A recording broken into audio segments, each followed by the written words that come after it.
lectores, bienvenidos a mi odisea literaria, yo soy Estíbaliz y en el vídeo de hoy os traigo el wrap-up de fantasía del mes de mayo. Como ya sabéis, abajo en la cajita tenéis los tiempos de cada reseña por si queréis ir directamente a alguna. El primer libro del que os voy a hablar es Después del deshielo de Adrienne Young y publicado en España por Puck. Es un libro que se puede tomar de modo autoconclusivo, aunque sé que la autora ha escrito un nuevo libro ambientado en este mismo universo, The Girl the Sea Gave Back, que si no me equivoco Puck también va a publicar en España. Este libro nos presenta la historia de Elin, que es una vikinga que vive en una tribu que siempre ha estado enfrentada a otra tribu vikinga, ¿de acuerdo? Se odian mutuamente a muerte y con mucha ferocidad, pero un día en el campo de batalla Elin descubre entre los guerreros de la tribu contraria al hermano que creía muerto desde hace muchísimo tiempo. Para desentrañar la verdad y salvar a su pueblo de una amenaza inminente, Elin se verá obligada a confiar en su peor enemigo. He disfrutado muchísimo de este libro, lo he leído en un suspiro y en un principio iba directo a las 4 estrellas, luego hacia el final me he dado cuenta de un par de cosillas y he reflexionado un poco y le he bajado un pelín la nota, pero aún así súper recomendable. Una de las cosas que más me ha gustado, por supuesto, ha sido la ambientación vikinga, ¿de acuerdo? Me ha parecido muy bien hecha, muy creíble, muy realista. Nos habla de lo típico que ya conocemos, que es el honor del guerrero, la cultura bélica y estas cosas, pero también nos habla del día a día en un poblado vikingo y ha sido una perspectiva que me ha parecido muy interesante. Los personajes están bastante bien desarrollados y aunque sí que es verdad que en ocasiones me ha costado un pelín conectar con ellos, todos son distintos entre sí, pero todos encajan muy bien en el hecho de ser vikingos. Elin es un personaje fuerte, valiente y una chica de armas tomar. Sí que quizá lo que menos me ha gustado es un poco el odio visceral e inmediato que sienten las dos tribus entre ellas, ¿de acuerdo? No veo mucho fundamento para este odio, pero bueno. Supongo que era esencial para hablarnos un poquito de que el romance va a tener tintes de enemies to lovers, de enemigos a amantes. Lo positivo es que este odio se va diluyendo a lo largo del libro a medida que los personajes van descubriendo que en realidad no son tan distintos. El ritmo de la historia me ha parecido muy bien equilibrado, tenemos escenas de acción trepidantes, pero también tenemos escenas más calmadas en las que nos muestran la vida diaria de los vikingos. Además, el estilo de la autora me ha gustado mucho, me parece que es muy visual y te lo puedes imaginar todo perfectamente. Es entonces lo que me ha producido ciertas reticencias con este libro. Por un lado, un elemento del world building, y es que os he dicho que Elin tiene que aliarse con esta tribu enemiga para poder salvar a su propia tribu, y la amenaza es una tercera tribu cuyos integrantes se rumorea que no son del todo humanos. No se sabe si es por el dios al que veneran o por qué cosa, pero se supone que tienen como un aspecto misterioso, mágico, no del todo humano.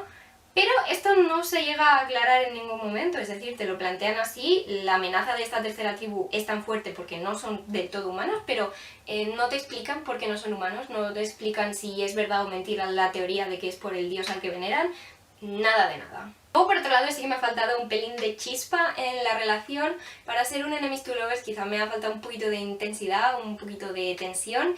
Al ser un autoconclusivo creo que no habría importado unas 100 páginas más, ¿de acuerdo? No es muy gordito. No me habrían importado unas 100 páginas más si con eso se hubiera acabado de desarrollar todo perfectamente. El siguiente libro es Frozen, un giro inesperado de Jen Kalonita y pertenece a la serie de retellings de Disney que se están publicando, que se titula aquí en España Un giro inesperado, y en ellos nos plantean una pequeña hipótesis que cambia parte de la historia. En este caso es ¿y si Anna y Elsa nunca se hubieran conocido? Este es solo el segundo libro que leo de esta colección de Un giro inesperado y debo admitir que me adentré en él con un poquito de miedo porque había leído reseñas tirando a negativas, pero a mí me ha gustado mucho. Creo que una de las principales críticas que había leído hacia este libro es que es muy apegado a la historia original, y por historia original me refiero a la película Frozen de Disney, ¿de acuerdo? No al cuento de La Reina de las Nieves de Andersen. Pero bueno, yo creo que esto se explica porque es un retelling de corte middle grade y como tal pues tiene que tener suficientes elementos para que el público al que va principalmente dirigido, que son los niños,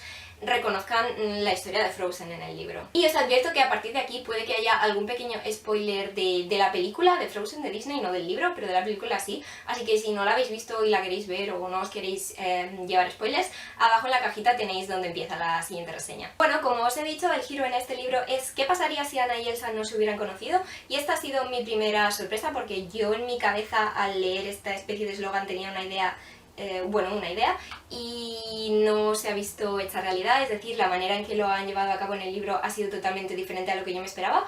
pero tiene muchísimo sentido y me ha sorprendido y me ha gustado. Por lo tanto, a partir de esto, las 100 primeras páginas del libro son totalmente diferentes a la película, ¿de acuerdo? No es solo que Anna y Elsa no se conozcan, sino que, por ejemplo, esto que os voy a decir sale en las primeras páginas, de hecho sale en la sinopsis del libro, ¿vale?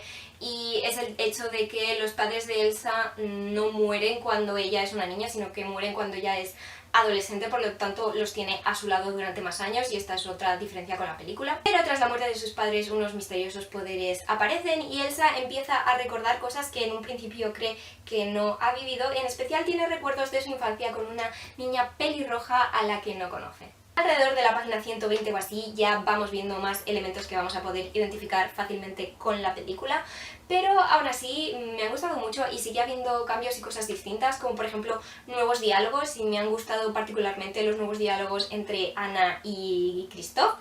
En cuanto a Hans, claro, como Anna no vive en el castillo, han tenido que reubicar un poquito alrededor de quién actúa Hans, y se me ha hecho rarísimo, pero rarísimo, aunque también es verdad que sí que tiene sentido dada esta nueva premisa. El mensaje del libro sigue siendo el mismo que el de la película, es un mensaje de aceptarse a uno mismo, aceptar las diferencias y aún así saber que puedes encontrar tu lugar y que va a haber gente que te va a querer.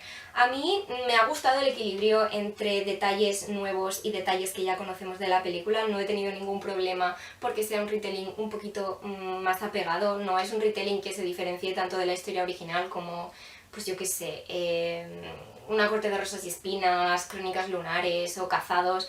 Se parece más a la historia que ya conocemos, pero yo no he tenido ningún problema y le he dado 4 estrellas.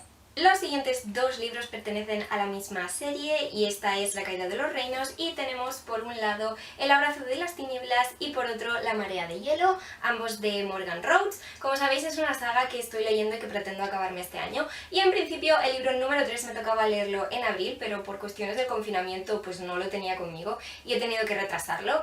Pero en vez de retrasar un mes más y en vez de acabar en julio, acabar en agosto la serie, pues me he leído los 2 del tirón en mayo. Este tercer libro sí que es verdad que me ha gustado un pelín menos que sus predecesores, aún así la saga la estoy disfrutando un montón. Al principio sí que se me ha hecho un pelín más lento, pero bueno, ya es tendencia en la autora tomarse su tiempo al principio de cada libro para situar bien a los personajes en la nueva coyuntura en la que los ha dejado el final del libro anterior. Además, con la tendencia que tiene esta señora a matar personajes, pues evidentemente tiene que introducir personajes nuevos en cada libro, porque si no la trama se quedaría muy pobre. Y debo decir que me producen sentimientos encontrados. Algunos de los personajes nuevos como Félix me han gustado mucho, pero otros como Amara, pues la verdad es que no tanto. En esta tercera entrega lo que sí que me ha pasado es que he empezado a decantarme mucho por algunos personajes en concreto, por lo tanto los capítulos narrados por personajes que no me interesaban tanto se me hacían un pelín más pesados, pero los capítulos de los personajes que me tienen encandilada es que yo estaba dentrísimo del libro al 120%. El libro sigue la estela de los anteriores en cuanto a secretos, traiciones, politiqueo, intrigas, y al final le he dado 4 estrellas. Y el cuarto libro, La marea de hielo, que madre mía cómo me ha enganchado, sobre todo porque el Enemies to Lovers que me veía venir en los libros anteriores se hace realidad en este, sí, por fin. Ahora bien, el plot twist final del libro me ha dejado con la boca abierta y sé que esta señora me va a hacer sufrir en los libros posteriores, porque cuando algo mínimamente me gusta o cuando algo mínimamente va bien, Morgan Rhodes le da un giro a la trama y que sé que va a aportar mucho drama y que va a hacer sufrir a mi OTP. También es el libro en el que creo que ha habido hasta ahora una mayor evolución de los personajes, en especial de Cleo, Magnus y Nick. La trama también avanza bastante en esta cuarta entrega. Vamos a descubrir cada vez más cosas sobre los vástagos, es decir, sobre el sistema mágico de este mundo, en especial sobre el vástago del fuego. Y las peleas por conseguir estos vástagos cada vez van a implicar más peligros y más traiciones, y se van a formar unas alianzas bastante inesperadas. El libro tiene algunas erratas que me han sacado un poquito de quicio, pero lo he disfrutado muchísimo y a este le he dado las 5 estrellas. A continuación viene un cómic, y si habéis visto mis wrap-ups anteriores probablemente ya sabéis cuál es el tema. Es el cómic de Doctor Who, Las fuentes de la eternidad, de Nika Bacis, Elena Casagrande, Eleonora Carlini y bueno, algunos más que vais a tener abajo en la cajita de la descripción. Este tomo nos presenta primero una mini historia muy cortita, de muy poquitas páginas, y el resto del tomo se dedica a una única línea argumental, por lo tanto es una historia algo más larga que lo que nos tienen acostumbrados. La primera mini historia me ha gustado gustado mucho porque es una manera de ver el día a día de la TARDIS y las cosas más cotidianas como lavar la ropa, que es algo que no se ve en la serie de televisión, pero que creo que todos los fans pues nos gusta conocer y cotillear. En cuanto a la segunda historia, que es la más potente, nos presenta a una humana que se ve afectada por un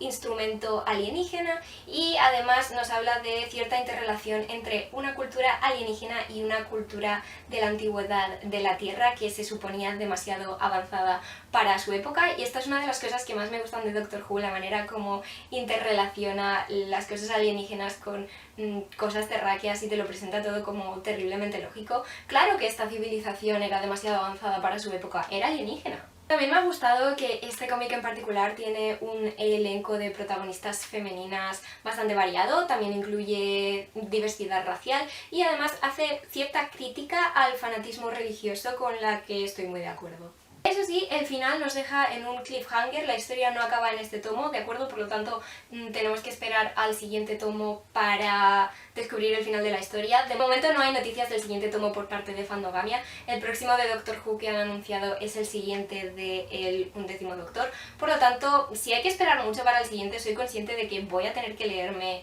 otra vez este tomo, o por lo menos el final, porque hay muchas revelaciones que son un pelín confusas y necesitaré refrescarlas, pero lo he disfrutado y le he dado un 3,5. El último libro es uno que tenía muchas ganas de empezar porque es una trilogía que me he propuesto leer entera este año 2020 y ya me he puesto con el primer libro y ha sido Renegados de Marisa Meyer. Marisa Meyer, entre que es la autora de las Crónicas Lunares y que este libro tiene ambientación de superhéroes que me recuerda mucho a los X-Men, es que tenía clarísimo que quería leerlo y menudo acierto. Me ha gustado mucho toda la ambientación y todo el discurso sobre el bien y el mal, sobre qué derecho tiene la gente con superpoderes a ejercer estos poderes, a controlar de cierta manera la vida de la gente normal, sobre si la gente normal se acostumbra demasiado a ser salvada y al final no hace nada por ella misma porque ya vendrá un superhéroe a sacarme las castañas del fuego. Tiene un montón de reflexiones interesantes sobre este tema de los poderes y me ha gustado mucho, en ese sentido creo que está muy bien planteado. Los personajes me han gustado mucho también, tenemos dos bandos, ¿de acuerdo? Tenemos el bando de los anarquistas, que son la gente que usa sus poderes en beneficio propio, que no cree que tenga que ponerse a disposición de los demás y que con el paso del tiempo pues se han convertido en un grupo anarquista, terrorista, digamos. Y por otro lado tenemos a los renegados, que son los superhéroes que usan sus poderes para el bien y son una especie de policía mágica en un mundo que quedó devastado hace bastante tiempo por la guerra precisamente entre renegados y anarquistas. Por lo tanto, como os he dicho, los personajes me han gustado mucho porque no son estereotípicos, es decir, no por ser anarquista eres un personaje totalmente negro o por ser renegado eres un personaje totalmente blanco, sino que son personajes con muchos grises, con lo cual son súper realistas. Tienen sus dudas, cometen sus fallos, pero también tienen una cierta cantidad de aciertos y la carga romántica en este primer libro ha sido bastante mínima, pero a mí me gusta hacia dónde apuntan las cosas. La trama me ha parecido bien construida y si bien es cierto que en algunos momentos es un pelín previsible, el plot twist final no creo que se lo esperara a nadie y es un muy buen gancho para querer leer la segunda entrega. Pensándolo en retrospectiva, no hay muchos momentos de tensión o enfrentamiento que serían esperables en una historia de superhéroes contra villanos, pero aún así yo creo que todo fluye muy bien y de verdad que no tengo ninguna queja del ritmo ni de nada y de hecho le he puesto 4 estrellas. Y eso es todo por hoy, espero que os haya gustado, me encantaría que me dejarais abajo cuál ha sido el último libro de fantasía que os habéis leído. Además, si os ha gustado el vídeo ya sabéis que aprecio muchísimo si le dais like, os suscribís, lo compartís con alguien a quien creáis que le pueda gustar y recordad que si le dais a la campanita YouTube os avisará cada vez que suba un nuevo vídeo. Muchas gracias y hasta la próxima.